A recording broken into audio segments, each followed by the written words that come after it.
বিকেলের টাইমে বেরিয়েছি একটু ঘুরতে, খুব সুন্দর লাগছে। এখানের আবহাওয়াটা অন্যরকম, দেখতেই পাচ্ছ সবাই, রাস্তাঘাট কত পরিষ্কার পরিচ্ছন্ন। এখানে লোকজন বেরোয় না বললেই চলে। হ্যাঁ, রাস্তাঘাটে খুব কম লোকজন দেখা যায়। প্রায় বাস স্টপেজ দেখতেই পাচ্ছ, গাড়িগুলো দেখে বুঝতেই পারছো যে এটা কোন দেশ।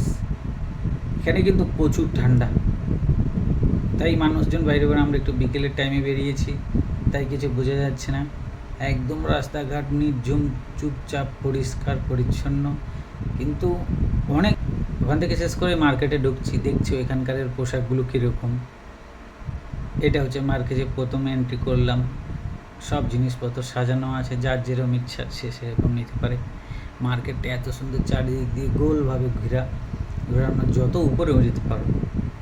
খুব ভালো লাগছিল দেখতে, তাই আমি সবার মধ্যে শেয়ার করলাম। বাচ্চাদের ড্রেসগুলোও খুব সুন্দর লাগছে, কিন্তু এখানে যে রেটগুলো, যে দাম জিনিসের, দেখলেই তো সবাই অবাক হয়ে যাবে।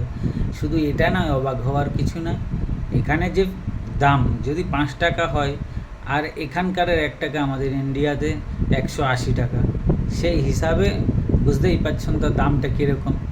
যদি একটা জিনিসের দাম হচ্ছে 10 টাকা হয়, সেই জিনিসটা আমাদের ইন্ডিয়াতে 10 টাকার মান হচ্ছে অনেক বেশি।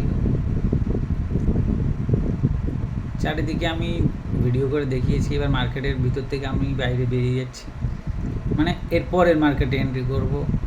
চারিদিকে রাস্তাঘাট পরিষ্কার পরিচ্ছন্ন, চুপচাপ, মানুষজন অত মানে একদম কম দেখা যায়। গাড়ি বলতে খুবই কম।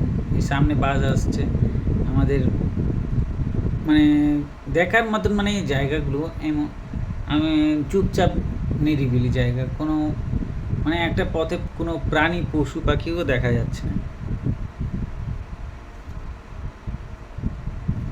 সবাই দেখতে পাচ্ছ কত পরিষ্কার পরিচ্ছন্ন, একদম শান্ত সিস্টেম। আমাদের ইন্ডিয়া থেকে অনেক অনেক উন্নত দেশ এসব। ওই যে মার্কেটের নাম উপরে লেখা আছে, দূর থেকে বোঝা যাচ্ছে না। এবার মার্কেটে এন্ট্রি করছি। চারিদিকে গাছপালা, বাগান মতো সুন্দর করে সাজিয়ে রেখেছে।